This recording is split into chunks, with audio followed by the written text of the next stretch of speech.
Hello everyone, welcome to concept classes. तो आज की वीडियो में हम डिस्कस करेंगे motion in a straight line. तो ये काइनामेटिक्स के अंडर में आता है। काइनामेटिक्स फिजिक्स की वो ब्रांच होती है जिसमें हम ऑब्जेक्ट्स के मोशन की स्टडी करते हैं। मोशन का मतलब क्या होता है कि अगर कोई ऑब्जेक्ट अपनी पोजीशन को चेंज करता है टाइम के साथ, जैसे अगर एक कार मूव कर रही है तो हम बोलते हैं वो कार मोशन में है, क्योंकि कार अपनी पोजीशन को चेंज कर रही है टाइम के साथ। तो काइनामेटिक्स में हम ऑब्जेक्ट्स के मोशन की स्टडी करते हैं और साथ ही हम उन फिजिकल क्वांटिटीज को स्टडी करते हैं जो हमारी मोशन से रिलेटेड होती है। फॉर एग्जांपल, अगर कोई ऑब्जेक्ट मोशन में है तो what is the distance covered by that object, और what is the displacement covered by that object, what is the velocity of that object, उस ऑब्जेक्ट का एक्सेलरेशन कितना है। तो ये जो सारी टर्म्स है जो मोशन से जुड़ी हुई है, ये सारी टर्म्स को हम डिस्कस करेंगे काइनामेटिक्स में, काइनामेटिक्स के अंदर। लेकिन we will not take into account the causes of motion. लेकिन काइनामेटिक्स में हम मोशन के कॉजेज की स्टडी नहीं करते कि किस कारण से मोशन हो रहा है, किन किन फोर्सेस की वजह से मोशन हो रहा है, what are the responsible forces in that motion. ठीक है, ओनली हम मोशन को स्टडी करेंगे लेकिन फोर्सेस को स्टडी नहीं करेंगे। फोर्सेस को स्टडी हम मैकेनिक्स में करते हैं, जो कि आपका नेक्स्ट चैप्टर होगा। Next in the sense motion in a straight line, then आपका मोशन इन अ प्लेन होगा, वो भी काइनेमेटिक्स के अंडर में आएगा। फिर आपका जो लॉज ऑफ मोशन वाला चैप्टर होगा, फोर्स वाला जो चैप्टर होगा, वो हमारा मैकेनिक्स में होता है। ठीक है, तो चलिए चैप्टर को शुरू करते हैं। तो जैसा कि आपको यहाँ पे दिख रहा है, चैप्टर का नाम है motion in a straight line. तो यहाँ पे हम जो भी ऑब्जेक्ट का मोशन स्टडी करेंगे वो एक स्ट्रेट लाइन में स्टडी करेंगे। मतलब यहाँ पे जो हमारा ऑब्जेक्ट होगा वो along a straight line move कर रहा होगा, वो किसी प्लेन में मूव नहीं कर रहा होगा, वो एक ही डायरेक्शन में मूव करेगा। या तो वो एक्स एक्सिस के अलोंग मूव करेगा, या फिर वो वाई एक्सिस के अलोंग मूव करेगा। मतलब here the object moves only in one direction. तो चलिए स्टार्ट करते हैं। देखिए, सबसे पहले हम कुछ बेसिक टर्म्स को समझ लेते हैं जो कि इंपॉर्टेंट है एक ऑब्जेक्ट के मोशन को समझने के लिए। सबसे पहले आप देख सकते हो रेस्ट। तो रेस्ट का मतलब क्या होता है? An object is said to be at rest when it does not change its position with respect to time और सराउंडिंग। तो अगर हम बोल रहे हैं कि कोई ऑब्जेक्ट रेस्ट में है, रेस्ट का मतलब क्या होता है? अगर कोई ऑब्जेक्ट अपनी पोजीशन को चेंज नहीं कर रहा है टाइम के साथ या सराउंडिंग के साथ, that will be at rest. For example, अगर आप किसी जगह पे खड़े हो और आप अपनी पोजीशन को चेंज नहीं कर रहे हो, तो जैसे जैसे टाइम बढ़ रहा है, आपको पता है टाइम तो लगातार आपका बढ़ता जाता है, टाइम तो लगातार चेंज होता है।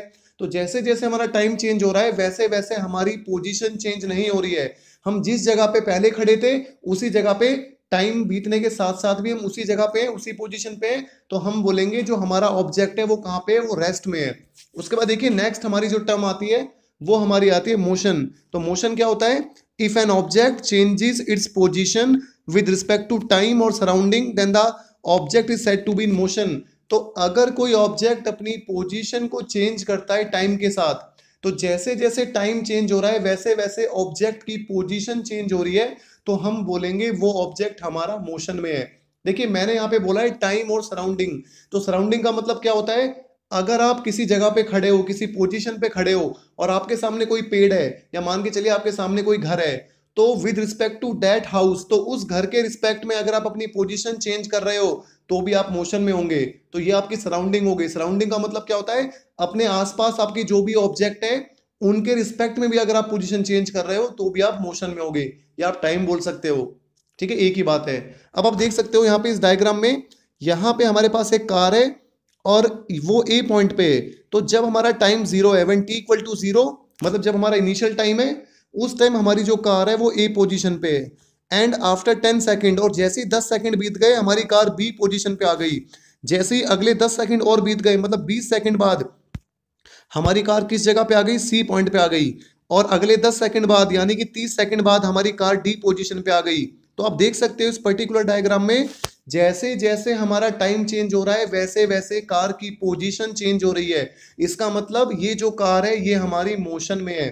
अगर मान के चलिए ये कार ए पॉइंट पे है और जैसे जैसे टाइम बीतता है ये कार ए पोजीशन पे रहती, तो हम बोलते हैं ये कार रेस्ट पे है क्योंकि इसकी पोजीशन चेंज नहीं हो रही है। आई थिंक आपको क्लियर हो गया होगा। उसके बाद देखिए rest and motion are relative terms. जो रेस्ट और मोशन होती है वो रिलेटिव टर्म्स होती हैं। रिलेटिव टर्म्स का मतलब क्या होता है, हम बोल रहे हैं कि एक ऑब्जेक्ट रेस्ट पे है तो ये डिपेंड करता है ऑब्जर्वर के ऊपर कि कौन सा ऑब्जर्वर उस ऑब्जेक्ट को देख रहा है। फॉर एग्जाम्पल, एक छोटा सा एग्जाम्पल लेके समझते हैं। मान के चलिए कि एक बस है और उस बस में पैसेंजर जा रहे हैं और आप रोड के ऊपर खड़े हुए हो, you are standing on the road, और आपके सामने से एक बस जा रही है जिसमें पैसेंजर्स बैठे हुए हैं। तो अगर आपके पॉइंट ऑफ व्यू से देखें, ठीक है, अगर आप ऑब्जर्वर हैं और आपके पॉइंट ऑफ व्यू से देखते हैं तो जो बस है वो बस किस में, मोशन में है, और उस बस में जो पैसेंजर बैठे हैं वो पैसेंजर भी किस में, मोशन में है। So with respect to you, तो आपके रिस्पेक्ट में वो बस और वो जो पैसेंजर है जो बस में बैठे हैं वो मोशन में है। लेकिन अगर मान के चलिए उस बस में कोई दो पैसेंजर हैं, तो उन दो पैसेंजर से अगर हम पूछें, अगर एक पैसेंजर सामने वाले पैसेंजर को देखता है तो उसके रिस्पेक्ट में वो जो सामने वाला पैसेंजर है वो हमारा रेस्ट में होगा। तो इट डिपेंड्स अपॉन, तो रेस्ट और मोशन डिपेंड किस पे करता है, ऑब्जर्वर पे डिपेंड करता है। So rest and motion are relative terms. तो रेस्ट और मोशन हमारे क्या होते हैं, रिलेटिव टर्म्स होते हैं, मतलब ये ऑब्जर्वर पे डिपेंड करता है। अगर एक ऑब्जर्वर के रिस्पेक्ट में कोई ऑब्जेक्ट रेस्ट में है तो दूसरे ऑब्जर्वर के रिस्पेक्ट में वही ऑब्जेक्ट मोशन में हो सकता है। ठीक है, तो बस में जो लोग बैठे हैं उनके रिस्पेक्ट में वो एक दूसरे के रिस्पेक्ट में रेस्ट में है, लेकिन जो इंसान सड़क पे खड़ा है या बस के बाहर है उसके रिस्पेक्ट में वो जो पैसेंजर बस में ट्रेवल कर रहे हैं वो मोशन में है। तो रेस्ट और मोशन क्या होती है, रिलेटिव होती है। इसी तरीके से आप देख सकते हो ये जो कार है, ये कार मोशन में है, तो अगर मैं सड़क पे खड़ा होकर इस कार को ऑब्जर्व कर रहा हूं तो मेरे रिस्पेक्ट में, from my examination point of view, तो मेरे पॉइंट ऑफ व्यू से ये जो कार है ये मोशन में है, और इस कार में जो मैन बैठा है, जो आदमी बैठा है, जो इस कार को चला रहा है वो भी किसमें, मोशन में है। लेकिन जो इस कार को ड्राइव कर रहा है, the man which is driving the car, who is driving the car, जो कार को ड्राइव कर रहा है जो आदमी, अगर उसके पॉइंट ऑफ व्यू से देखें तो वो रेस्ट पे है क्योंकि वो अपनी पोजीशन को चेंज नहीं कर रहा है। तो आई थिंक आपको क्लियर हो गया होगा। उसके बाद देखिए फ्रेम ऑफ रेफरेंस। अब देखो फ्रेम ऑफ रेफरेंस क्या होता है। Frame of reference is a set of coordinate axis attached to an observer having a clock with him to measure time. अब एक बहुत इंपॉर्टेंट चीज है, अगर कोई ऑब्जेक्ट अपनी पोजीशन को चेंज कर रहा है तो इस चेंज को हम रिप्रेजेंट कैसे करें, तो इसके लिए हमने क्या कर लिया, हमने एक कोऑर्डिनेट एक्सिस को ले लिया जिसे हम रेक्टेंगुलर कोऑर्डिनेट सिस्टम बोलते हैं। देखिए मैं आपको समझाता हूं इस चीज को। तो अगर एक ऑब्जेक्ट मान के चलिए इनिशियली ए पॉइंट पे था और जैसे जैसे टाइम बीत रहा है वैसे वैसे वो अपनी पोजीशन चेंज कर रहा है, वो इस डायरेक्शन में मूव कर रहा है। तो अगर हमें इस ऑब्जेक्ट की पोजीशन को समझाना है, अगर मुझे इस ऑब्जेक्ट की पोजीशन को जानना है कि टाइम के साथ उसकी पोजीशन कैसे चेंज हो रही है, तो मुझे यहाँ पे कोऑर्डिनेट एक्सिस चाहिए। मुझे यहाँ पे एक ऐसी एक्सिस चाहिए जो हमारी मेजर कर सके उसकी पोजीशन को। तो मैंने यहाँ पे क्या ले लिया, एक एक्स एक्सिस ले ली, और इस एक्स एक्सिस पे मैंने बोला जब टाइम 0 है तो हमारा ऑब्जेक्ट ए पोजीशन पे है, जब टाइम 10 सेकंड हो गया तो वो बी पोजीशन पे हो गया, जब टाइम 20 सेकंड हो गया तो सी पोजीशन पे पहुंच गया। इसका मतलब जब हमने इस एक्सिस को, जिसे हम कोऑर्डिनेट एक्सिस बोलते हैं, जब हमने इसको स्पेसिफाई कर दिया तो अब हम ऑब्जेक्ट की पोजीशन को बता पा रहे हैं, ऑब्जेक्ट की पोजीशन को मेजर कर पा रहे हैं। सो this is called coordinate axis. ठीक है, आपको पता है हमारे पास 3 कोऑर्डिनेट एक्सिस होती हैं।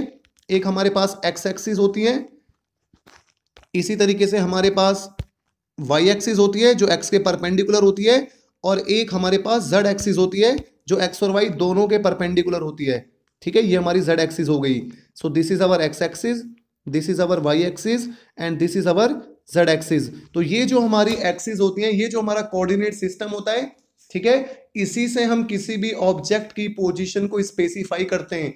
अगर मान के चलिए कोऑर्डिनेट एक्सिस ही हमारे पास नहीं है तो हम कैसे बताएंगे कि कोई ऑब्जेक्ट कितना डिस्टेंस कवर कर रहा है कितने टाइम में। सो this is the importance of taking a coordinate system. और क्योंकि हम इस चैप्टर में motion in a straight line पढ़ रहे हैं तो इसीलिए हम यहाँ पे ओनली एक एक्सिस को लेंगे which is our X axis for example. ठीक है, इस चैप्टर में हम जो भी मोशन पढ़ेंगे वो हमारा एक स्ट्रेट लाइन में होगा, मतलब एक ऑब्जेक्ट एक ही डायरेक्शन में मूव कर रहा है, एक ही एक्सिस के अलॉन्ग मूव कर रहा है। तो हम एग्जांपल के लिए यहाँ पे कौन सी एक्सिस ले लेंगे, एक्स एक्सिस ले लेंगे। जैसे मान के चलिए जब टाइम 0 था तो हमारी कार इस पोजीशन पे थी, इस जगह पे थी, और जैसे ही 10 सेकंड हुआ तो हमारी कार यहाँ पे पहुंच गई, अगले 10 सेकंड बाद हमारी कार यहाँ पे पहुंच गई। तो ये जो पोजीशन चेंज हो रही है इसे मेजर करने के लिए हमने यहाँ पे क्या ले लिया, एक्स एक्सिस ले लिया along the path of the car. तो जिस रास्ते से कार जा रही है उस रास्ते में हमने एक एक्सिस को मान लिया जिससे हम उसकी पोजीशन को मेजर कर सकते हैं कि भाई 10 मीटर पहुंच गई, फिर 20 मीटर डिस्टेंस कवर कर लिया, फिर 30 मीटर डिस्टेंस कवर कर लिया, इस तरीके से। और एक और चीज हमारे पास होनी चाहिए, जो हमारे पास क्लॉक होनी चाहिए। और क्लॉक से क्या होगा, क्लॉक से हम टाइम मेजर कर सकते हैं। देखिए कोऑर्डिनेट एक्सिस की हेल्प से तो हम पोजीशन मेजर कर सकते हैं, पोजीशन का पता लगा सकते हैं कि एक कार 10 मीटर दूर गई है, अब वो 20 मीटर दूर पहुंच गई है, 1 किलोमीटर दूर हो गई है, 60 किलोमीटर दूर चली गई है। ठीक है, एक तो हम पोजीशन मेजर करते हैं और एक हम टाइम मेजर करते हैं। तो टाइम के लिए हमारे पास क्या होनी चाहिए, क्लॉक होनी चाहिए, किसी भी तरीके की घड़ी चल सकती है, क्लॉक। ठीक है, तो अगर मेरे पास कोऑर्डिनेट एक्सिस हो गई, अगर मेरे पास टाइम हो गया, तो इन दोनों की हेल्प से मैं अपनी किसी भी ऑब्जेक्ट के मोशन को डिस्क्राइब कर सकता हूं, किसी भी ऑब्जेक्ट की पोजीशन को मैं बता सकता हूं। इसी चीज को हम फ्रेम ऑफ रेफरेंस बोलते हैं। अब एक टर्म आती है आपकी, आप देख सकते हो यहाँ पे, फ्रेम ऑफ रेफरेंस। तो देखिए फ्रेम ऑफ रेफरेंस का मतलब क्या होता है, अगर कोई ऑब्जेक्ट कार को ड्राइव कर रहा है, फॉर एग्जाम्पल आप यही एग्जाम्पल ले लीजिए, अगर कोई आदमी कार चला रहा है तो, और एक आदमी सड़क के ऊपर खड़ा हुआ है, तो जो सड़क के ऊपर खड़ा हुआ है उसके पॉइंट ऑफ व्यू से देखें, अगर उसके फ्रेम ऑफ रेफरेंस से देखें तो वो कार मोशन में है। लेकिन जो आदमी कार में बैठा कार को चला रहा है, अगर मैं उसके फ्रेम ऑफ रेफरेंस से देखूं तो वो आदमी रेस्ट पे है। वो क्या बोलेगा कि मैं रेस्ट पे हूं, क्योंकि मेरी पोजीशन तो चेंज हो ही नहीं रही है। तो फ्रेम ऑफ रेफरेंस का मतलब क्या होता है, हर ऑब्जर्वर के साथ एक फ्रेम अटैच होता है जिससे वो किसी भी ऑब्जेक्ट की पोजीशन को या टाइम को मेजर करता है। अगर एक कार मेरे सामने से जा रही है तो वो कार कितनी दूर गई मेरे से, मैंने बोला कि वो कार मुझसे आधे किलोमीटर आगे पहुंच गई, तो यहां पे मैंने उसकी पोजीशन को मेजर कर दिया। और कितने टाइम में पहुंची, मैंने बोला कि वो कार मुझसे 20 सेकंड बाद आधे किलोमीटर पहुंच गई। तो इसका मतलब ये मेरा फ्रेम ऑफ रेफरेंस है जिससे मैं बता पा रहा हूं, जिससे मैं उसकी पोजीशन को एक्सप्लेन कर पा रहा हूं, जिससे मैं उसके टाइम को बता पा रहा हूं। तो फ्रेम ऑफ रेफरेंस कुछ नहीं होता, सिंपल लैंग्वेज में अगर बात करें, फ्रेम ऑफ रेफरेंस क्या होता है, जो भी ऑब्जर्वर होता है उसके साथ एक फ्रेम अटैच होता है, अटैच इन द सेंस जिससे वो किसी भी ऑब्जेक्ट की पोजीशन को बता सकता है और टाइम को बता सकता है। तो उसके पास एक क्लॉक हो गई, जैसे मैं हूं, मैं सड़क पे खड़ा हूं और मैं किसी भी ऑब्जेक्ट के मोशन को देख रहा हूं और मैं उस मोशन को बता रहा हूं कि वो ऑब्जेक्ट कितनी दूर है मेरे से, 10 मीटर दूर है, तो मैंने उसकी पोजीशन को बता दिया और मैंने ये बता दिया कि 10 सेकंड बाद वो ऑब्जेक्ट 10 मीटर दूर गया है। और मैंने टाइम भी बता दिया, टाइम बताने के लिए मेरे पास घड़ी हो गई और उस ऑब्जेक्ट की पोजीशन को बताने के लिए मेरे पास एक कोऑर्डिनेट एक्सिस है। कोऑर्डिनेट एक्सिस का मतलब क्या है कि मैं डिस्टेंस मेजर कर पा रहा हूं किसी भी तरीके से, इसी को फ्रेम ऑफ रेफरेंस बोलते हैं। और एक इंपॉर्टेंट चीज ध्यान रखना, frame of reference totally observer के ऊपर डिपेंड करता है। अगर आप सड़क पे खड़े होकर किसी बस को देख रहे हो तो जो आपकी सड़क हो गई, जो आपका ग्राउंड हो गया, वो आपका फ्रेम ऑफ रेफरेंस हो गया। अगर एक पैसेंजर बस के अंदर बैठा है और वो किसी दूसरे पैसेंजर को देख के बोल रहा है कि वो रेस्ट पे है, तो वो उसका फ्रेम ऑफ रेफरेंस हो गया। अगर एक तीसरा आदमी जो उस बस के बाहर कहीं और खड़ा है वो उस बस को एग्जामिन कर रहा है, तो वो एक उसका फ्रेम ऑफ रेफरेंस हो गया। तो फ्रेम ऑफ रेफरेंस डिपेंड करता है हमारे ऑब्जर्वर पे, और हर ऑब्जर्वर के साथ एक फ्रेम ऑफ रेफरेंस अटैच होता है जो हम मान के चल सकते हैं। अटैच इन द सेंस हम मान सकते हैं कि वो उसका फ्रेम ऑफ रेफरेंस है। तो आई थिंक आपको फ्रेम ऑफ रेफरेंस का कंसेप्ट क्लियर हो गया होगा। चलिए आगे बढ़ते हैं। उसके बाद देख लिया हमारी जो नेक्स्ट टर्म आती है वो आती है हमारी पाथ लेंथ और यू कैन से डिस्टेंस। तो अब हम समझेंगे किसको, पाथ लेंथ को और डिस्टेंस को। देखिए डिस्टेंस क्या होता है, तो कॉमनली वैसे हम डिस्टेंस वर्ड यूज करते हैं, हम पाथ लेंथ यूज नहीं करते हैं। The length of actual path travelled by a body is called path length. तो देखिए जो कोई भी बॉडी है, कोई भी ऑब्जेक्ट है, तो जितना डिस्टेंस वो कवर करता है, मतलब जितना वो पाथ कवर करता है, जितना वो रास्ता कवर करता है, उस रास्ते की जो एक्चुअल लेंथ है वो ही हमारा डिस्टेंस कहलाता है। ठीक है, तो किसी भी ऑब्जेक्ट ने एक पाथ कवर किया, एक रास्ता कवर किया, वो कुछ चल के गया कुछ दूर तक, तो उस लेंथ की, ठीक है, जो एक्चुअल पाथ उसने कवर किया है उसकी जो लेंथ होती है वो ही हमारा पाथ लेंथ कहलाता है, डिस्टेंस कहलाता है। तो डिस्टेंस क्या होता है, the length of actual path travelled by a body. तो एक बॉडी ने कितना एक्चुअल पाथ कवर किया है उसी एक्चुअल पाथ की जो लेंथ होती है। जैसे मेरे घर से जो मार्केट है, जो बाजार है, वो 5 किलोमीटर दूर है, तो अगर मैं अपने घर से मार्केट जाता हूं, बाजार जाता हूं, तो मैं कितना लेंथ कवर कर रहा हूं, कितना डिस्टेंस कवर कर रहा हूं, 5 किलोमीटर का डिस्टेंस कवर कर रहा हूं। सो ये हमारा क्या हो गया, एक्चुअल जो हमारा पाथ है उसकी लेंथ कितनी हो गई, 5 किलोमीटर हो गई। So this is the distance. अब मैं वापस मार्केट से अपने घर आ रहा हूं, तो मैं अपने घर से मार्केट गया, मार्केट से मैंने सामान खरीदा, सामान खरीद के मैं वापस अपने घर आ गया, तो कितना डिस्टेंस मैंने कवर किया, कितना मैंने पाथ लेंथ कवर किया, मैंने 10 किलोमीटर कवर किया। क्यों? क्योंकि 5 किलोमीटर मेरा जाने का, 5 किलोमीटर मेरा आने का। तो ये जो एक्चुअल पाथ कवर करता है कोई भी ऑब्जेक्ट, उसी को हम उसका डिस्टेंस बोलते हैं। चलिए एक एग्जांपल से समझते हैं। ये देखिए, यहां पे कोई आदमी खड़ा है ए पोजीशन पे, और जो बी पोजीशन है, बी पॉइंट है, वो उससे 80 मीटर दूर है। आप देख सकते हो, ये मेरी एक्स एक्सिस हो गई, ये यहाँ पे जहां पे इंसान खड़ा है, जहां पे ये आदमी खड़ा है, ये हमारा ओरिजिन हो गया। और आपको पता है कि जब हम ओरिजिन से राइट डायरेक्शन में जाते हैं तो हमारा क्या होता है, पॉजिटिव डायरेक्शन होती है, पॉजिटिव एक्स एक्सिस होती है।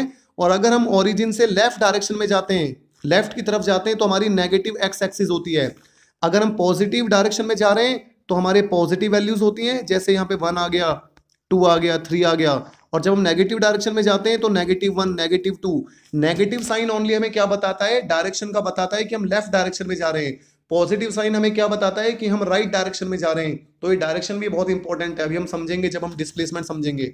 तो देखिए इस एग्जांपल में आप देख सकते हो, यहाँ पे एक पर्सन है जो ए पॉइंट पे खड़ा है, और वो कहाँ जा रहा है, वो ए से बी तक जा रहा है। और ए से जो बी का डिस्टेंस है वो कितना है, 80 मीटर है। तो अगर मैं आपसे कहूंगा कि उस पर्सन ने कितना डिस्टेंस कवर किया जब वो ए से बी तक गया, so distance covered by the person from A to B, तो जब वो ए से बी तक गया तो कितना डिस्टेंस कवर किया, 80 मीटर। क्योंकि यही वो एक्चुअल पाथ है जो उसने कवर किया है। This is the actual path cover by the object या मैन जो भी है। ठीक है, अगर मैं आपसे कहता हूं कि वो पर्सन ए पॉइंट से चलना शुरू करता है, ये जो पर्सन है ये ए से चलना शुरू करता है, ये ए से बी तक जाता है, और फिर वापस ये बी से ए तक आता है। ठीक है, तो पहले कहां से कहां गया, ये ए से बी गया, और फिर ये वापस बी से ए आया। तो what is the distance cover, तो इसने कितना डिस्टेंस कवर किया, सीधी सी बात है, जितना भी इसने पाथ कवर किया उसको ऐड कर दो। तो जब ये ए से बी तक गया तो ये 80 मीटर गया, और जब ये बी से ए तक आया तब भी 80 मीटर आया। तो टोटल कितना कवर कर लिया, टोटल 160 मीटर यहाँ पे डिस्टेंस कवर कर लिया। आई थिंक आपको डिस्टेंस क्लियर हो गया होगा। डिस्टेंस का मतलब क्या होता है, जो भी एक्चुअल पाथ कोई बॉडी कवर करती है, उस एक्चुअल पाथ की जो लेंथ होती है, दैट इज कॉल्ड डिस्टेंस। चाहे वो किसी भी डायरेक्शन में कवर कर रहा हो, उस डायरेक्शन से हमें कोई मतलब नहीं है, हमें सिंपल उस मैग्नीट्यूड को ऐड करना है। तो आप देख सकते हो, distance is a scalar quantity. Distance हमारी स्केलर क्वांटिटी होती है। स्केलर का मतलब क्या होता है, those quantities which have only magnitude, वो क्वांटिटीज जिनके पास ओनली मैग्नीट्यूड होता है, जिनकी ओनली वैल्यू होती है, डायरेक्शन नहीं होती। अगर आप किसी भी डायरेक्शन में जाओ, आप कितना गए हो, डेट इज कॉल्ड डिस्टेंस। जितना भी आप डिस्टेंस कवर करते हो वही वैल्यू आपको लेनी है, आपको डायरेक्शन नहीं लेनी है। ठीक है, आई थिंक आपको क्लियर हो गया होगा। Distance is always positive. देखिए डिस्टेंस हमेशा पॉजिटिव होता है। पॉजिटिव का मतलब अगर आप कोई भी पाथ लेंथ कवर करते हो, अगर आप कहीं भी जाते हो, तो कुछ ना कुछ डिस्टेंस जरूर कवर होगा। डिस्टेंस हमेशा पॉजिटिव होता है, मतलब कुछ ना कुछ डिस्टेंस जरूर कवर होगा अगर कोई ऑब्जेक्ट मोशन में है। फॉर एग्जाम्पल, आप ए से चलना शुरू करते हो और आप बी तक जाते हो, बी से आप वापस ए आते हो, और ए से फिर आप वापस सी पे जाते हो। ठीक है, तो जब आप ए से बी तक गए तो कितना चले आप, 80 मीटर चले। जब आप बी से ए तक आए फिर आपने कितना डिस्टेंस कवर किया, 80 किया। और फिर आप ए से सी तक गए तो कितना डिस्टेंस कवर किया, ए से सी का डिस्टेंस कितना है, 40। माइनस साइन नहीं लेना, क्योंकि डिस्टेंस में ओनली हम मैग्नीट्यूड लेके चलते हैं। मैग्नीट्यूड का मतलब है ओनली वैल्यू लेके चलते हैं कि हमने कितना कवर किया है, इरिस्पेक्टिव ऑफ द डायरेक्शन और द साइन। यहाँ पे आपको साइन से कोई मतलब नहीं है कि 40 चले माइनस डायरेक्शन में, नहीं। तो यहाँ पे आप टोटल कितना डिस्टेंस कवर किया है, यहाँ पे 200 मीटर का आपका डिस्टेंस कवर हो गया। तो आई थिंक आपको डिस्टेंस समझ आ गया होगा। चलिए अब हम समझते हैं डिस्प्लेसमेंट को, कि डिस्प्लेसमेंट क्या होता है। तो देखिए, the shortest distance travelled between initial and final position is called displacement. तो इनिशियल और फाइनल पोजीशन के बीच में जो शॉर्टेस्ट डिस्टेंस कवर होता है वो ही हमारा डिस्प्लेसमेंट कहलाता है। तो मान के चलिए आपने किसी ए पॉइंट से चलना शुरू किया और आप बी पॉइंट तक गए हो, तो इनिशियल पॉइंट हमारा ए हो गया। तो मैंने बोला इनिशियल पॉइंट हमारा x1 है और टाइम हमारा कोई t1 है। ठीक है, और फिर आपने डिस्टेंस कवर किया, आप बी पॉइंट पे पहुंच गए। मतलब मान के चलिए बी पॉइंट है वो कितनी दूर है, वो x2 पे है और t2 टाइम है। तो अगर आप ए से बी तक जाते हो, फॉर एग्जाम्पल अगर आप ए से बी तक जाते हो, तो क्वेश्चन ये आप कितना डिस्प्लेसमेंट कवर करोगे। तो मान के चलिए जो हमारा बी वाला पॉइंट है वो 80 मीटर पे, 80 मीटर पे है, और जो ए वाला पॉइंट है वो ओरिजिन पे है, मतलब वो 0 पे है। ठीक है, और टाइम भी हमारा 0 ले लो, और यहाँ पे 80 मीटर पे है। तो जब आप ए से बी तक जाओगे तो कितना डिस्प्लेसमेंट कवर करोगे? तो डिस्प्लेसमेंट क्या होता है? The shortest distance travelled between initial and final position. Initial position हमारे यहाँ पे ए है, फाइनल पोजीशन हमारे यहाँ पे बी है, तो ए और बी के बीच में जो शॉर्टेस्ट डिस्टेंस है वो क्या है? यही तो है, जो सीधी लाइन है। तो यही हमारा, तो ये जो शॉर्टेस्ट डिस्टेंस है जो ट्रेवल कर रहा है कोई ऑब्जेक्ट, वही हमारा डिस्प्लेसमेंट कहलाता है। तो ठीक है, तो कैसे निकालोगे आप? यहाँ पे आप क्या करोगे, जो आपका x2 है फाइनल पोजीशन है, माइनस इनिशियल पोजीशन जो x1 है उसको माइनस कर दोगे। सो x2 माइनस x1 कितना आ गया? 80 minus 0 which is 80। This is called displacement. I think आपको क्लियर हो गया होगा। तो डिस्प्लेसमेंट क्या होता है? इनिशियल और फाइनल पोजीशन के बीच में जो शॉर्टेस्ट डिस्टेंस होता है। जैसे ये जो यहाँ पे आदमी खड़ा हुआ है, ये ए पोजीशन पे खड़ा हुआ है, इस ए पोजीशन को मैंने x1 मान लिया, और ये बी पोजीशन तक जाता है जो हमारा x2 हो गया। तो ए से बी तक जाने में, तो अब हमारा क्वेश्चन ये है कि ए से बी तक जाने में कितना डिस्प्लेसमेंट कवर हुआ है। तो डिस्प्लेसमेंट को हम कैसे निकालते हैं? मैंने आपको बोला है final position minus initial position करके। तो फाइनल पोजीशन हमारी x2 है, माइनस इनिशियल पोजीशन हमारी x1 है, तो 80 माइनस 0 कितना हो गया? 80 हो गया। सो 80 मीटर इज द डिस्प्लेसमेंट।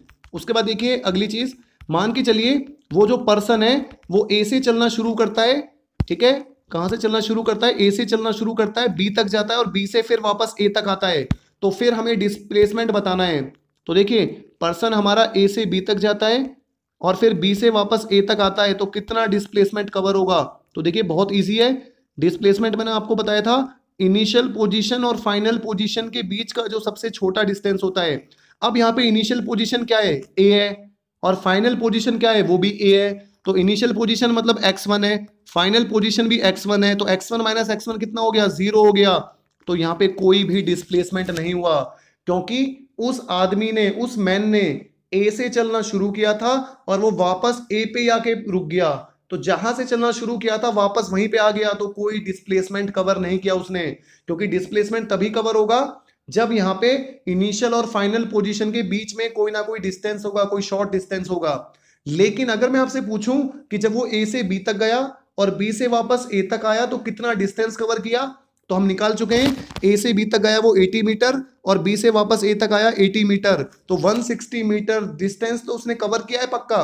अगर आप अपने घर से बाजार जाते हो और बाजार से वापस घर आते हो, आपसे कोई बोलेगा आपने कितना डिस्टेंस कवर किया, तो मान के चलिए बाजार 5 किलोमीटर दूर है, तो आपने 10 किलोमीटर का डिस्टेंस कवर किया। लेकिन मान के चलिए अगर आपसे कोई क्वेश्चन पूछता है कि अगर आपने अपने घर से बाजार गए और बाजार से वापस आप अपने घर आ गए तो कितना डिस्प्लेसमेंट कवर किया? 0 डिस्प्लेसमेंट कवर किया, क्योंकि डिस्प्लेसमेंट इनिशियल और फाइनल पोजीशन के बीच का डिफरेंस होता है, और आपकी इनिशियल पोजीशन भी घर है, फाइनल पोजीशन भी आपका घर है, तो इनके बीच में जो शॉर्टेस्ट डिस्टेंस है वो तो 0 हो गया। सो डिस्प्लेसमेंट 0 हो गया। लेकिन डिस्टेंस कभी 0 नहीं होता, डिस्टेंस हमेशा होगा। अगर आप कहीं जाओगे, थकोगे, चलोगे, सीधी सी बात है, तो कुछ ना कुछ डिस्टेंस जरूर होगा। लेकिन डिस्प्लेसमेंट डिपेंड करता है इनिशियल पोजीशन और फाइनल पोजीशन पे। देखिए डिस्प्लेसमेंट को और अच्छी तरीके से समझते हैं, क्योंकि बहुत सारे बच्चे डिस्टेंस और डिस्प्लेसमेंट को एक ही समझते हैं। ठीक है, अब मान के चलिए वो पर्सन ए पे था, वो ए से सी जा रहा है, वो ए से डायरेक्टली कहां जा रहा है? सी पे जा रहा है। तो मान के चलिए ए हमारा कहां है? x1 पोजीशन पे है, और जो सी है वो हमारा x3 पोजीशन पे है, क्योंकि बी को हमने x2 माना था। ठीक है, तो इनिशियल पोजीशन हमारी x1 है, फाइनल पोजीशन हमारी x3 है। तो डिस्प्लेसमेंट को हम डेल्टा x से रिप्रेजेंट करते हैं। ये जो डेल्टा का साइन है ये हमें बताता है चेंज कितना हुआ है। ठीक है, ये डेल्टा साइन किसको शो करता है? ये चेंज को शो करता है कि फाइनल पोजीशन और इनिशियल पोजीशन के बीच में कितना चेंज आया है। तो जहां भी ये डेल्टा साइन हम बनाएंगे वहां पे आप समझ जाना ये चेंज को दिखा रहा है। How much is the change from final position and initial position. तो डेल्टा एक्स कितना हो जाएगा? फाइनल पोजीशन आपकी x3 है, इनिशियल पोजीशन आपकी x1 है, x3 आपका कितना है? -40 है। देखिए अब आपको यहाँ पे साइन लेना पड़ेगा, और x1 आपका 0 है, -40 माइनस 0 कितना हो गया? माइनस का 40 आ गया। इसका मतलब जब आप ए से सी तक जाओगे तो कितना डिस्प्लेसमेंट कवर करोगे? आप -40 मीटर कवर करोगे। अब ये माइनस साइन क्या शो कर रहा है? माइनस साइन शो कर रहा है कि आप नेगेटिव x डायरेक्शन में गए हो, आप पॉजिटिव साइड नहीं गए हो। नेगेटिव का मतलब है कि आप लेफ्ट डायरेक्शन में गए हो, आप लेफ्ट साइड में ट्रेवल किया है आपने। तो नेगेटिव साइन हमें डायरेक्शन बता रहा है, और 40 हमें बता रहा है कि हम कितना दूर गए। 40 हमें मैग्नीट्यूड बता रहा है कि हमने कितना डिस्टेंस कवर किया है, कितना लेंथ कवर किया है, और नेगेटिव साइन हमें डायरेक्शन बता रहा है कि हम ओरिजिन से लेफ्ट डायरेक्शन में गए। तो ये हमारा जो डिस्प्लेसमेंट आया यहाँ पे -40 मीटर, ये वेक्टर क्वांटिटी होता है। अब यहाँ पे एक और चीज समझना, डिस्प्लेसमेंट कैसी क्वांटिटी होता है? डिस्प्लेसमेंट हमारी वेक्टर क्वांटिटी होता है। वेक्टर क्वांटिटी क्या होती है? वो क्वांटिटी जिसमें डायरेक्शन भी होती है और मैग्नीट्यूड भी होता है। ठीक है, जैसे आपने देखा अगर ये ए से बी जा रहा है तो ए से बी कितना जाएगा, ये x2 - x1 करोगे आप, कितना आ जाएगा, +80 आ जाएगा। और अगर ये पर्सन ए से सी जा रहा है तो अगर ए से सी जा रहा है तो x3 - x1 करोगे आप, x3 - x1 कितना आ जाएगा, -40 आ जाएगा। तो इस केस में तो नेगेटिव आया, इस केस में पॉजिटिव आया है। नेगेटिव का मतलब क्या है कि वो लेफ्ट साइड जा रहा है, पॉजिटिव का मतलब क्या है, वो राइट डायरेक्शन में जा रहा है। तो ये साइन जो होते हैं ये हमें डायरेक्शन बताते हैं motion in a straight line में। तो जब भी हम स्ट्रेट लाइन में जाते हैं, जब भी हमारा मोशन स्ट्रेट लाइन में होता है तो वहां पे या तो पॉजिटिव साइन आएगा या नेगेटिव साइन आएगा। नेगेटिव साइन का मतलब है हमारी डायरेक्शन लेफ्ट साइड है, पॉजिटिव साइन का मतलब है हमारी डायरेक्शन राइट साइड है। आई थिंक आपको क्लियर हो गया होगा। तो डिस्प्लेसमेंट जो होता है वो वेक्टर क्वांटिटी होता है। वेक्टर क्वांटिटी क्या होती है? वो क्वांटिटी जिनमें डायरेक्शन भी होती है और मैग्नीट्यूड भी होता है। लेकिन जो डिस्टेंस है वो हमारी स्केलर क्वांटिटी है, क्योंकि डिस्टेंस हमें ओनली मैग्नीट्यूड देता है। अगर हम कहीं पे जा रहे हैं तो कितना जा रहे हैं वो डिस्टेंस होता है, लेकिन किस डायरेक्शन में जा रहे हैं उससे हमें कोई मतलब नहीं होता। उसके बाद देखिए एक और आपके लिए क्वेश्चन है कि एक पर्सन है, ये दोबारा ये जो पर्सन है इसने ए से चलना शुरू किया, ये ए से बी तक गया और ये बी से वापस ए पे आया और ए से फिर ये सी तक गया। ठीक है, आई थिंक आपको क्लियर हो रहा है। पहले इस पर्सन ने कहां से कहां गया, ये ए से बी तक गया, ठीक है, बी से वापस ए पे आया और ए पे ये रुका नहीं, ए से ये सी तक वापस फिर गया। तो कितना डिस्टेंस होगा और कितना डिस्प्लेसमेंट होगा? तो अगर हम ये निकाल लेंगे तो हमें क्लियर हो जाएगा सब कुछ। तो पहले मैं आपसे डिस्टेंस निकाल के बता रहा हूं। डिस्टेंस में आपको कुछ नहीं करना है, जो भी उसने एक्चुअल पाथ ट्रेवल किया है उसकी लेंथ को जोड़ना है। तो एक्चुअल पाथ का क्या था उसका, ए से बी कितना था 80 मीटर, बी से ए कितना था 80 मीटर, ए से सी कितना है 40 meter, irrespective of the sign. तो डिस्टेंस हो गया कितना 200 मीटर। तो 200 मीटर का डिस्टेंस कवर किया है। अब हमें निकालना है यहाँ पे डिस्प्लेसमेंट। तो देखिए डिस्प्लेसमेंट हम कैसे निकालेंगे यहाँ पे। So now we are going to find displacement. तो देखो डिस्प्लेसमेंट निकालने के लिए क्या करते हैं, मैंने आपको बताया था इनिशियल पोजीशन और फाइनल पोजीशन के बीच का जो शॉर्टेस्ट डिस्टेंस है। अब आप देख सकते हो मैंने बोला इनिशियल पोजीशन और फाइनल पोजीशन के बीच का शॉर्टेस्ट डिस्टेंस। इनिशियल पोजीशन क्या थी, ये वाली थी जहां से चलना शुरू किया। फाइनल पोजीशन क्या है, सी वाली पोजीशन है। तो देखिए सी वाली पोजीशन -40 पे है, ए वाली पोजीशन 0 पे है। तो इन दोनों पोजीशन इनिशियल पोजीशन और फाइनल पोजीशन के बीच का जो शॉर्टेस्ट डिस्टेंस है वो कितना है आपका, देख सकते हो आप -40। यही हमारा डिस्प्लेसमेंट हो जाएगा। यहाँ पे डिस्प्लेसमेंट आप कैसे निकालोगे, आपका सी पॉइंट को हमने x3 नाम दिया था, ए पॉइंट को x1 नाम दिया था, x3 - x1 करोगे तो -40 आ जाएगा। तो डिस्प्लेसमेंट आपको समझ आ गया होगा। डिस्प्लेसमेंट क्या होता है, इनिशियल पोजीशन और फाइनल पोजीशन के बीच में जो शॉर्टेस्ट डिस्टेंस होता है वो आपका डिस्प्लेसमेंट होता है। चलिए अब एक क्वेश्चन करते हैं। An object travels from A to B along the semi circle path. तो देखिए एक ऑब्जेक्ट है वो ए से बी कवर कर रहा है along this semi circular path. तो इस सेमी सर्कुलर पाथ के अलोंग वो मूव कर रहा है। हमें डिस्टेंस और डिस्प्लेसमेंट निकालना है इस ऑब्जेक्ट का कितना होगा। तो ऑब्जेक्ट कहां से कवर कर रहा है, ए से चलना शुरू कर रहा है और इस सेमी सर्कुलर पाथ के अलोंग वो मूव कर रहा है और फाइनली वो बी पे पहुंच गया। तो हमें डिस्टेंस निकालना है। तो आपको पता है डिस्टेंस क्या होता है, जो उसने एक्चुअल पाथ ट्रेवल किया है। एक्चुअल पाथ उसने कौन सा ट्रेवल किया है, ये सेमी सर्कल वाला पाथ ट्रेवल किया है। आपको पता है पूरे सर्कल का जो सरकमफ्रेंस होता है 2πr होता है। अगर हम पूरा एक सर्कल का चक्कर लगाते हैं तो कितना डिस्टेंस कवर करते हैं, 2πr कवर करते हैं। अगर हम आधे सर्कल का चक्कर लगाएंगे तो कितना डिस्टेंस कवर करेंगे, 2πr का आधा कर दो मतलब πr। तो इसका मतलब क्योंकि ये सेमी सर्कल है तो यहाँ पे कितना डिस्टेंस कवर होगा, पाई इंटू आर, आर जो यहाँ पे रेडियस हो गया। सो this is the distance covered by the object along the semi circular path. तो डिस्टेंस तो हमारा पाई आर हो गया। अब हमें बताना है डिस्प्लेसमेंट कितना होगा। तो देखिए डिस्प्लेसमेंट क्या होता है, जो हमारी इनिशियल पोजीशन है और जो हमारी फाइनल पोजीशन है उनके बीच का डिस्टेंस। तो इनिशियल पोजीशन हमारी यहाँ पे ए है, फाइनल पोजीशन हमारी यहाँ पे बी है। तो इनिशियल पोजीशन और फाइनल पोजीशन के बीच का कितना शॉर्टेस्ट डिस्टेंस है। तो इनिशियल पोजीशन आपकी ए हो गई, फाइनल पोजीशन आपकी बी हो गई। तो ए और बी के बीच में जो सबसे शॉर्टेस्ट डिस्टेंस है, तो शॉर्टेस्ट डिस्टेंस क्या हो गया और ए और बी के बीच में। तो आप देख सकते हो यहाँ पे ए और बी के बीच में शॉर्टेस्ट डिस्टेंस तो यही हो गया, जो स्ट्रेट लाइन इन दोनों को ज्वाइन कर रही है, that is the shortest path between A and B. तो यही हमारा डिस्प्लेसमेंट हो जाएगा। तो ए और बी के बीच में डिस्प्लेसमेंट कितना होगा, आपको पता है ये रेडियस यहाँ से यहाँ आर हो गया, इसी तरीके से यहाँ से आर हो गया। तो आर और आर कितना हो गया, 2r हो गया। तो तो अगर ऑब्जेक्ट ए से बी जा रहा है तो डिस्प्लेसमेंट कितना कवर होगा? So in this case the displacement will be, what will be? The displacement will be 2r। तो यहाँ पे डिस्प्लेसमेंट हो गया 2r, और डिस्टेंस मैं आपको निकाल के बता ही चुका हूँ। यहाँ पे हमारा डिस्टेंस कितना निकल के आया है? डिस्टेंस यहाँ पे निकल के आया है पाई आर, क्योंकि डिस्टेंस हमारा एक्चुअल पाथ होता है जो उसने एक्चुअली ट्रेवल किया था, और डिस्प्लेसमेंट हमारा फाइनल पोजीशन और इनिशियल पोजीशन के बीच का शॉर्टेस्ट डिस्टेंस होता है। चलिए अगला क्वेश्चन देखते हैं। ए particle travels along the path ABC. तो एक पार्टिकल एबीसी पाथ के अलोंग ट्रेवल कर रहा है, जहां पे AB की लेंथ हमारी L है। तो आप देख सकते हो यहाँ पे जो हमारा AB है वो कितना है? L है, और हमारा BC है वो भी हमारा कितना है? यहाँ पे L है। तो AB भी हमारा L है, BC भी L है, और पार्टिकल कैसे ट्रेवल कर रहा है? A से B जा रहा है, B से C जा रहा है। तो हमें एक तो पाथ लेंथ निकालना है। पाथ लेंथ का मतलब क्या है? हमें डिस्टेंस निकालना है। तो देखिए डिस्टेंस निकालना बहुत ईजी है, जो भी उसने एक्चुअल पाथ ट्रेवल किया है उसको ऐड कर लो। A से B गया तो कितना गया? L गया। B से C गया तो कितना गया? L गया। तो L प्लस L कितना हो गया? 2L हो गया। सो 2L is the distance cover by the particle. अब बात आ जाती है डिस्प्लेसमेंट की। तो देखिए डिस्प्लेसमेंट क्या होता है? फाइनल पोजीशन और इनिशियल पोजीशन के बीच का शॉर्टेस्ट डिस्टेंस। तो यहाँ पे आपकी फाइनल पोजीशन क्या है?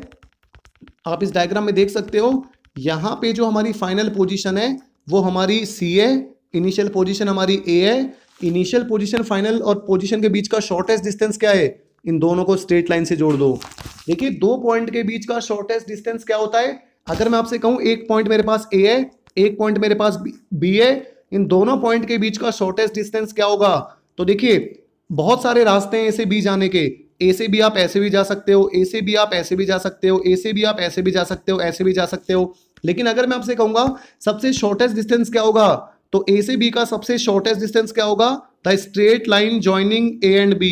तो A से B को जो स्ट्रेट लाइन ज्वाइन करेगी वही सबसे शॉर्टेस्ट डिस्टेंस होगा। यहाँ पे ये जो वायलेट वाली लाइन मैंने बनाई है, ब्लू वाली लाइन सॉरी जो मैंने बनाई है, ये हमारा सबसे यहाँ पे शॉर्ट डिस्टेंस होगा, शॉर्टेस्ट डिस्टेंस होगा, और यही हमारा डिस्प्लेसमेंट होगा। तो इस केस में A और C के बीच का शॉर्टेस्ट डिस्टेंस क्या है? ये होगा। तो आप देख सकते हो यहाँ पे एक ट्रायंगल बन गया, ये 90 डिग्री का एंगल है। पाइथागोरस थ्योरम लगा सकते हैं यहाँ पे। सो पाइथागोरस थ्योरम क्या बोलती है हमारी, कि AC का अगर मैं स्क्वायर करता हूँ, सो AC का स्क्वायर इक्वल टू AB का स्क्वायर प्लस BC का स्क्वायर। ठीक है, तो यहाँ से AB कितना है? L है, तो L स्क्वायर हो जाएगा, प्लस आपका L स्क्वायर हो जाएगा। L स्क्वायर कितना हो गया? 2L स्क्वायर हो गया। ये AC का स्क्वायर है, इस तरफ जाएगा तो ये अंडर रूट बन जाएगा। तो फाइनली आपका रिजल्ट क्या आ गया? AC की वैल्यू कितनी आ गई? ये √2 तो आपका प्रेजेंट पहले से है, और ये स्क्वायर से रूट कट गया तो L आ गया। तो इसका मतलब A से C का डिस्प्लेसमेंट कितना आ गया? √2L आ गया। और डिस्टेंस कितना आया था? 2L आया था। आई थिंक आपको डिस्टेंस और डिस्प्लेसमेंट दोनों टॉपिक क्लियर हो गए होंगे। ठीक है, चलिए अब हम आगे बढ़ते हैं। उसके बाद देखिए अब हम देखते हैं position time graph and uniform motion. तो अब हम पोजीशन टाइम ग्राफ देखते हैं। देखिए अगर कोई ऑब्जेक्ट मोशन में है, अगर कोई ऑब्जेक्ट मूव कर रहा है, तो उसके मोशन को बेस्ट तरीके से अगर हमें समझाना है, अच्छी तरीके से एक्सप्लेन करना है, तो उसी लिए हम पोजीशन टाइम ग्राफ का यूज करते हैं। With the help of graph we can easily explain the motion of an object. तो किसी भी ऑब्जेक्ट के मोशन को अच्छी तरीके से समझाने के लिए हम क्या करते हैं? ग्राफ का यूज करते हैं। और वो जो ग्राफ होता है, एक्स एक्सिस पे तो हमारी क्या होती है? टाइम होता है, और वाई एक्सिस पे हमारी पोजीशन होती है। तो इस ग्राफ को हम क्या बोलते हैं? पोजीशन टाइम ग्राफ, या बोल सकते हो एक्सटी ग्राफ। एक्सटी ग्राफ मतलब पोजीशन टाइम ग्राफ हमारा जो है। आई थिंक आपको क्लियर हो गया होगा। तो जब भी आप ग्राफ बनाओगे for motion in a straight line, देखिए पूरा चैप्टर याद रखना, motion in a straight line है। एक ऑब्जेक्ट जो स्ट्रेट लाइन में मूव कर रहा है उसका मोशन हम एक्सप्लेन कर रहे हैं यहाँ पे। तो हमारी वाई एक्सिस पे क्या है? वाई एक्सिस पे हमारा टाइम होगा, और एक्स एक्सिस पे हमारी क्या होगी? पोजीशन होगी। और इस ग्राफ को पढ़ के हम बता सकते हैं कि ऑब्जेक्ट का मोशन कैसा होगा। देखिए जैसे आप इस ग्राफ को पढ़ते हैं, अब हम आप देख सकते हो यहाँ पे जैसे जैसे टाइम बढ़ रहा है, तो पहले टाइम कितना था? 0 था, फिर टाइम 1 सेकंड हुआ, 2 सेकंड हुआ, 3 सेकंड हुआ। तो जैसे जैसे टाइम बढ़ रहा है वैसे वैसे यहाँ पे पोजीशन चेंज नहीं हो रही है। आप देखो जब टाइम 0 था तो ऑब्जेक्ट कितनी दूर था? मान के चलो हमारा एक्स यहाँ पे 20 है। एक एग्जाम्पल लेते हैं, हमारा एक्स यहाँ पे कितना है? एक्स यहाँ पे हमारा 20 मीटर है, 20 मीटर है। तो जब हमारा टाइम 0 था तो ऑब्जेक्ट कितनी दूर है? 20 मीटर दूर खड़ा है हमसे। जैसे ही टाइम 10 सेकंड हुआ, ऑब्जेक्ट कितनी दूर खड़ा है? फिर 20 मीटर दूर है। आप देख सकते हो, देखिए यहाँ पे मैं आपको समझाता हूँ ये ग्राफ कैसे बन रहा है। ये ग्राफ हमें क्या एक्सप्लेन कर रहा है? बेसिकली जब टाइम 0 है तो ऑब्जेक्ट की पोजीशन कितनी है? इतनी है, जो मैंने आपको बोला था 20 है। फिर हमारा टाइम चेंज हुआ, अब भी ऑब्जेक्ट उसी जगह पे उसी पोजीशन पे है। फिर हमारा टाइम और बढ़ा, अब भी ऑब्जेक्ट उसी पोजीशन पे है। तो जैसे जैसे टाइम बढ़ता जा रहा है, टाइम तो लगातार बढ़ रहा है, वैसे वैसे ऑब्जेक्ट की पोजीशन चेंज नहीं हो रही है। ऑब्जेक्ट उसी पोजीशन पे है, जिस पोजीशन पे पहले था उसी पोजीशन पे बाद में है। तो ये ग्राफ हमें क्या बता रहा है? Position time graph has time on X axis and position of object on Y axis. तो ये ग्राफ हमें क्या बता रहा है कि हमारा जो ऑब्जेक्ट है वो स्टेशनरी ऑब्जेक्ट है। स्टेशनरी ऑब्जेक्ट का मतलब क्या है कि वो ऑब्जेक्ट अपनी पोजीशन को चेंज नहीं कर रहा है टाइम के साथ। तो जैसे जैसे टाइम बढ़ रहा है वैसे वैसे ऑब्जेक्ट की पोजीशन यहाँ पे चेंज नहीं हो रही है। तो ये ग्राफ किसका है? ये पोजीशन टाइम ग्राफ है एक स्टेशनरी ऑब्जेक्ट का। आप देख सकते हो मैंने यहाँ पे मेंशन कर रखा है, this is the position time graph of a stationary object. Stationary object का मतलब वो ऑब्जेक्ट जो हमारा रेस्ट पे है। क्यों रेस्ट पे है? क्योंकि टाइम बीतने के साथ साथ उसकी पोजीशन चेंज नहीं हो रही। पहले भी इतनी पोजीशन थी, फिर इतनी पोजीशन है, फिर इतनी पोजीशन है, तो बार बार उसकी पोजीशन उतनी है। That is called stationary object. तो देखिए अब हम position time graph of an object in uniform motion. तो अब हम यहाँ पे देखेंगे पोजीशन टाइम ग्राफ एक ऑब्जेक्ट का जो यूनिफॉर्म मोशन में है। यूनिफॉर्म मोशन का मतलब क्या होता है कि अगर एक ऑब्जेक्ट इक्वल डिस्टेंस कवर कर रहा है इक्वल टाइम में, तो वो ऑब्जेक्ट हमारा यूनिफॉर्म मोशन में कहलाता है। फॉर एग्जाम्पल, अगर आप 10 सेकंड में 10 मीटर डिस्टेंस कवर करते हो और फिर आप अगले 10 सेकंड में फिर आप 10 मीटर कवर करते हो, इसी तरीके से आप अगले 10 सेकंड में 10 मीटर कवर करते हो, तो यहाँ पे आपकी जो स्पीड होगी वो यूनिफॉर्म स्पीड होगी। यूनिफॉर्म स्पीड का मतलब क्या होता है कि equal distance covers in equal intervals of time. तो अब हम इस ग्राफ को स्टडी करेंगे जिसमें हमारा यूनिफॉर्म मोशन हो रहा है। ठीक है, तो चलिए देखिए। अब सबसे पहले इस ग्राफ में आप पॉइंट्स को समझिए कि पॉइंट्स हमारे क्या शो कर रहे हैं। सो फर्स्ट ऑफ ऑल आप यहाँ पे देख सकते हो, ये हमारा यहाँ पे ओरिजिन है। ओरिजिन मतलब यहाँ पे हमारा जो टाइम है वो टी नॉट है। ये नॉट मतलब ओरिजिन को शो कर रहा है। ठीक है, तो यहाँ पे हमारा टाइम टी नॉट है, उसके बाद यहाँ पे हमारा T1 टाइम है, यहाँ पे हमारा T2 टाइम है। तो जब हमारा टाइम टी नॉट है, मतलब स्टार्टिंग वाला जो हमारा टाइम है रेफरेंस टाइम है, तो जब हमारा टी नॉट टाइम है तो ऑब्जेक्ट की पोजीशन क्या है हमारी एक्स नॉट है। फिर जैसे हमारा टाइम T1 हुआ तो ऑब्जेक्ट की पोजीशन कितनी हो गई x1 हो गई। फिर जैसे हमारा T2 टाइम हुआ ऑब्जेक्ट की पोजीशन कितनी हो गई x2 हो गई। तो जैसे जैसे हमारा टाइम चेंज हो रहा है वैसे वैसे ऑब्जेक्ट की पोजीशन भी चेंज हो रही है। और जितना टाइम चेंज हो रहा है, ठीक है, जितना टाइम चेंज हो रहा है उतनी ही पोजीशन चेंज हो रही है। मतलब इक्वल इंटरवल ऑफ टाइम में इक्वल हमारी यहाँ पे पोजीशन चेंज हो रही है। तो इसका मतलब जो ऑब्जेक्ट है वो यूनिफॉर्म मोशन कर रहा है। यूनिफॉर्म मोशन मतलब जहां पे इक्वल टाइम में इक्वल डिस्टेंस कवर कर रहा है। मान के चलिए T0 और T1 कितना है 10 सेकंड है, मतलब T1 हमारा 10 सेकंड है, तो 10 सेकंड में अगर 10 मीटर कवर किया है तो अगले 10 सेकंड में 10 मीटर ही कवर होगा। ठीक है, तो this is called uniform motion. लेकिन अब हमारा मेन मोटिव क्या है कि अगर एक ऑब्जेक्ट की पोजीशन चेंज हो रही है टाइम के साथ, तो कितनी फास्ट या कितनी स्लो पोजीशन चेंज हो रही है। मतलब हमें इतना तो पता लग गया इस ग्राफ से कि ऑब्जेक्ट की पोजीशन चेंज हो रही है टाइम के साथ, लेकिन how fast is the position changes with time, कितनी फास्ट वो पोजीशन चेंज हो रही है टाइम के साथ, तो वो हम कैलकुलेट करेंगे। तो चलिए उसको हम देखते हैं, वहां से हम स्पीड निकालेंगे ऑब्जेक्ट की। तो आप देख सकते हो ये वाला जो हमारा पॉइंट है ओरिजिन वाला पॉइंट, ये पॉइंट है जब हमारा टाइम टी नॉट है। तो जब हमारा टाइम टी नॉट है तो पोजीशन हमारी कितनी है एक्स नॉट है। फिर हमारा जब टाइम T1 हुआ तो पोजीशन कितनी हो गई x1 हो गई। फिर हमारा जब टाइम T2 हुआ तो पोजीशन कितनी हो गई x2 हो गई। आप ग्राफ में देख सकते हो। तो अब मैं क्या काम करता हूं देखिए, तो यहां पे जब मेरा टाइम, तो हमारा टाइम T1 माइनस सॉरी, तो T1 टाइम पे पोजीशन कितनी है, T1 टाइम पे पोजीशन x1 है और T0 टाइम पे पोजीशन x0 है। तो अगर मैं यहाँ पे डिफरेंस लेता हूं तो x1 माइनस x0 ये पोजीशन का डिफरेंस हो गया, और कितने टाइम में हुआ T1 माइनस T0। तो देखिए T1 minus T0, this is T1 minus T0, इतने टाइम में कितनी पोजीशन चेंज हुई x1 माइनस x0। तो आप देख सकते हो यहाँ पे ये पोजीशन चेंज हुई है और ये हमारा टाइम चेंज हुआ है। तो ये हमें क्या दे देगा यहाँ पे, velocity of the object they देगा। वेलोसिटी आप पढ़ चुके हो पहले भी, बेसिक डेफिनेशंस वगैरह। वेलोसिटी क्या होता है, चेंज इन डिस्टेंस, मतलब डिस्प्लेसमेंट अपॉन टाइम होता है ना। एक ऑब्जेक्ट ने जितना डिस्प्लेसमेंट कवर किया है अपॉन में अगर मैं टाइम कर देता हूं तो वो हमारा वहां पे वेलोसिटी दे देता है, या फिर आप यहाँ पे स्पीड बोल सकते हो अगर मैं मैग्नीट्यूड की बात करता हूं तो अगर आपको किसी ऑब्जेक्ट की स्पीड या वेलोसिटी निकालनी है तो आपको उनकी पोजीशन का डिफरेंस लेना है और अपॉन में आपको टाइम का डिफरेंस लेना है कि भाई इतने टाइम में कितना डिस्टेंस कवर किया है। तो मान के चलिए यहाँ पे t1 माइनस t0 मेरा 10 सेकंड है और यहाँ पे मेरा x1 माइनस x0 मेरा 10 मीटर है, 10 मीटर है। तो 10/10 कितना आ जाएगा? सो 10/10 आपका कट के यहाँ पे 1 आ जाएगा। तो वेलोसिटी या स्पीड आपकी कितनी आ गई? 1 मीटर पर सेकंड आ गई। तो ग्राफ की हेल्प से भी, so with the help of position time graph you can find the velocity. उसके बाद देखिए एक और इंपॉर्टेंट चीज यहाँ पे, so you can see from the graph कि जब मेरा टाइम t1 था, देखिए अब एक बहुत इंपॉर्टेंट चीज है जो आपको समझनी है। तो जब यहाँ पे टाइम t1 था तो पोजीशन कितनी थी? पोजीशन हमारी x1 थी। फिर जैसे हमारा टाइम t2 हुआ, पोजीशन कितनी हो गई? हमारी x2 हो गई। तो t1 टाइम पे हमारी पोजीशन x1 है और t2 टाइम पे हमारी पोजीशन x2 हो गई। तो मैं आपसे कहूंगा पोजीशन कितनी चेंज हुई? तो पोजीशन में चेंज आया x2 माइनस x1 और कितने टाइम में आया?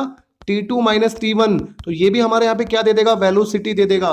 तो वेलोसिटी आप किसी भी दो पॉइंट को लेके निकाल सकते हो अगर हमारा यूनिफॉर्म मोशन है, क्योंकि वेलोसिटी तो आपकी चेंज नहीं होगी ना। यूनिफॉर्म मोशन का मतलब क्या होता है? इक्वल टाइम में इक्वल डिस्टेंस कवर हो रहा है। तो आप कोई भी दो पॉइंट ले सकते हो, मतलब कोई भी दो टाइम ले सकते हो, या t0 t1 ले सकते हो या t1 t2 ले सकते हो। समझ आया? अब देखिए x2 माइनस x1 आपका किसको शो कर रहा है? आप देख सकते हो यहाँ पे, अब आपको ग्राफ स्टडी करना है। x2 माइनस x1, तो देखिए मैंने लिखा था x2 माइनस x1, तो ये रहा आपका x2, ये रहा आपका x1। तो x2 माइनस x1 आपका कौन सा डिस्टेंस है? ये BC वाला डिस्टेंस है। मतलब जनरली आपका जो BC है, अगर आप ग्राफ पे देखो तो हमारा जो BC है वो x2 माइनस x1 को शो कर रहा है। और हमारा जो यहाँ पे DC है या CD बोल सकते हो, जो हमारा CD है वो देखिए यहाँ पे t1 माइनस t2, या मतलब सॉरी t2 माइनस t1 को डिनोट कर रहा है। तो CD किसको शो कर रहा है? t2 माइनस t1 को। सो दिस इज अवर CD।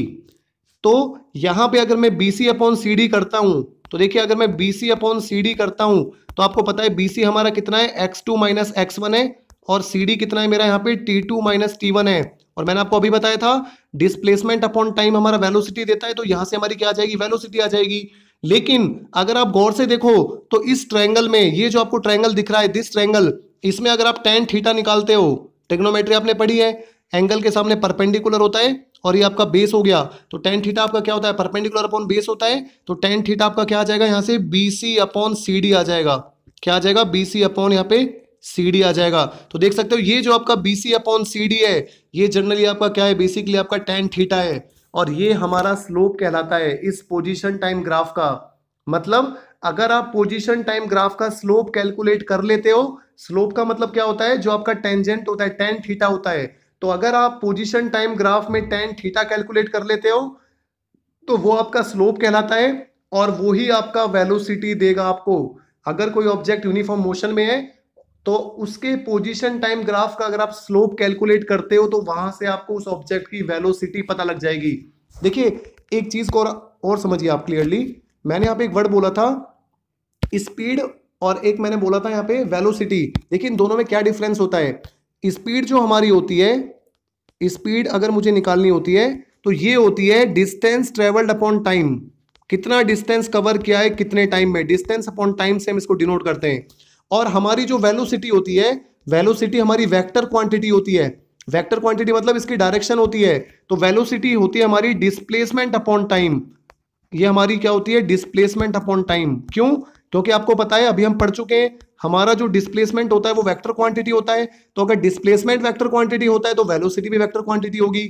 और हमारा जो डिस्टेंस होता है वो स्केलर होता है, तो स्पीड भी हमारी स्केलर होगी।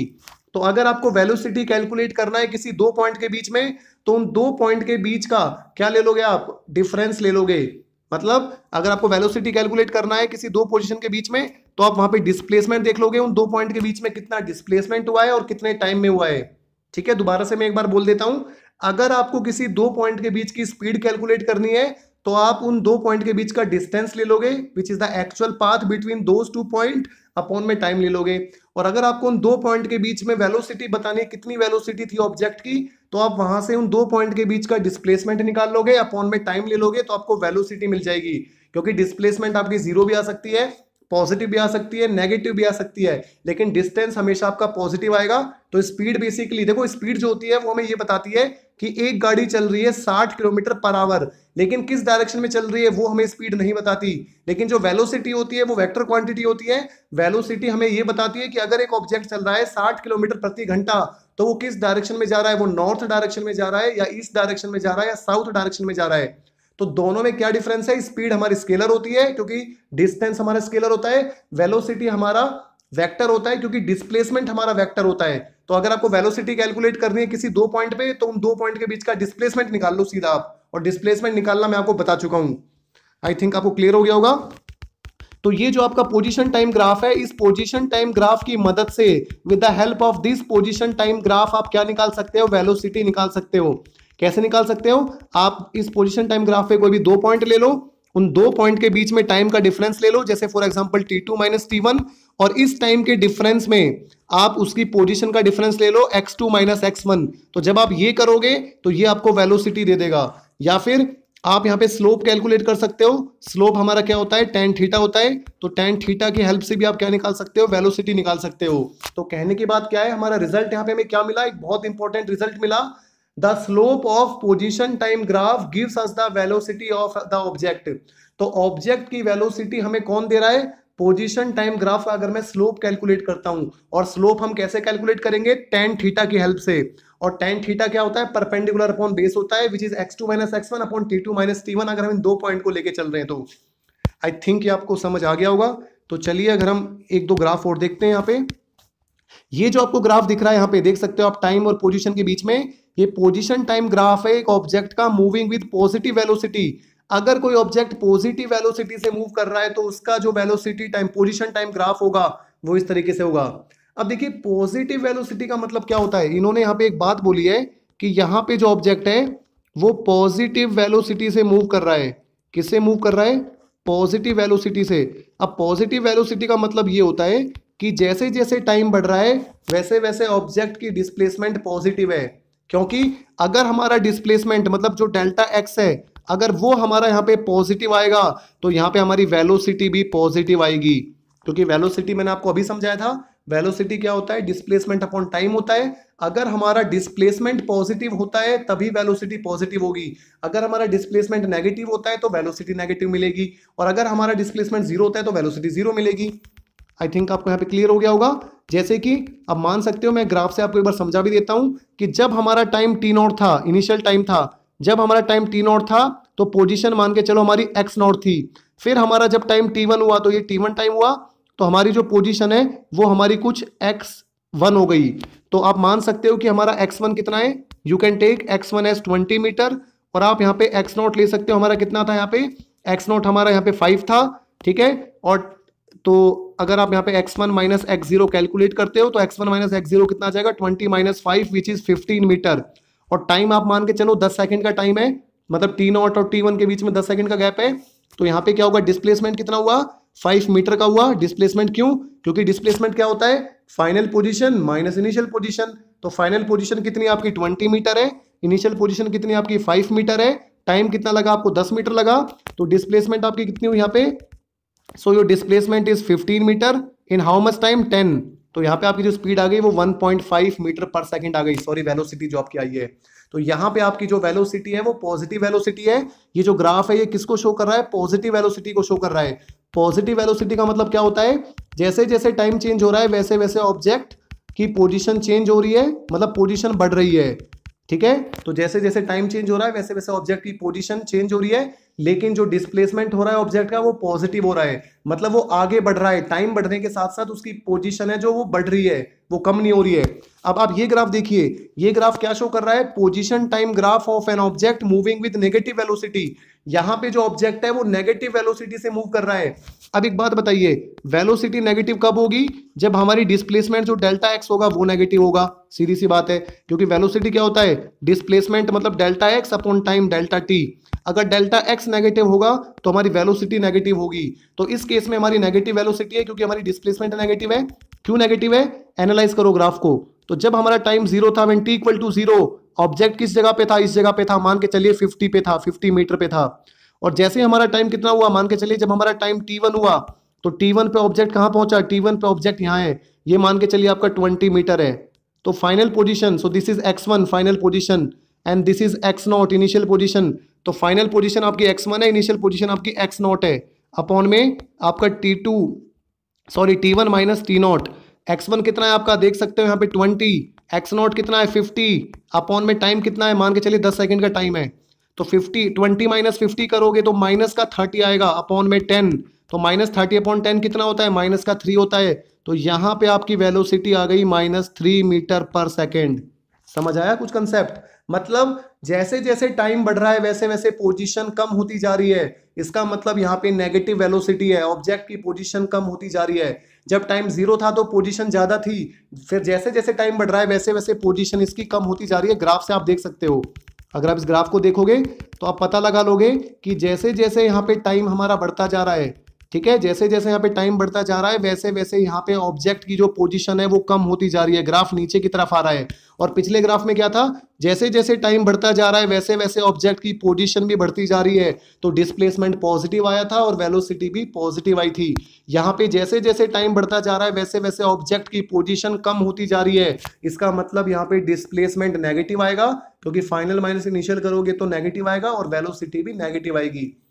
ठीक है, ये जो ग्राफ है किसका है, position time graph of a stationary object. तो ये जो आपको यहाँ पे ग्राफ दिख रहा है ये किसका ग्राफ दिख रहा है, पोजीशन टाइम ग्राफ एक स्टेशनरी ऑब्जेक्ट का। स्टेशनरी का मतलब क्या होता है, ऑब्जेक्ट की पोजीशन चेंज नहीं हो रही है टाइम के साथ, वो रेस्ट पे है। तो आप देख सकते हो जब आपका टाइम 0 था तब ऑब्जेक्ट की पोजीशन कितनी थी, इतनी थी, मान के चलिए 20 मीटर थी, 20 मीटर है। फिर आपका टाइम 10 सेकंड हुआ, टाइम T1 हुआ, अब भी वो 20 मीटर पे है। जब आपका टाइम T3 हुआ अब भी वो 20 मीटर पे है। तो जैसे जैसे टाइम बढ़ता जा रहा है वैसे वैसे पोजीशन उसकी चेंज नहीं हो रही है, हर बार उसकी पोजीशन उतनी है। तो ये आपका जो ग्राफ है ये किसको शो कर रहा है, स्टेशनरी ऑब्जेक्ट को शो कर रहा है। तो आई थिंक आपको बिल्कुल क्लियर हो गया होगा कि ग्राफ की मदद से, पोजीशन टाइम ग्राफ की मदद से हम कैसे ऑब्जेक्ट के मोशन को समझ सकते हैं, और पोजीशन टाइम ग्राफ की मदद से हम कैसे वेलोसिटी को निकाल सकते हैं या स्पीड को निकाल सकते हैं। अगर आप स्पीड निकालोगे तो आपको ओनली मैग्नीट्यूड देना पड़ेगा, डायरेक्शन नहीं लेनी। और अगर आप वेलोसिटी निकालोगे तो वहां पे आपको डायरेक्शन भी लेनी होगी, मतलब डिस्प्लेसमेंट लेना होगा। आई थिंक ये वीडियो आपको क्लियर होगी। वीडियो से रिलेटेड अगर आपको कोई भी डाउट होता है तो वीडियो के कमेंट सेक्शन में पूछ सकते हो या व्हाट्सएप पे मुझसे पूछ सकते हो। Thanks for watching the video.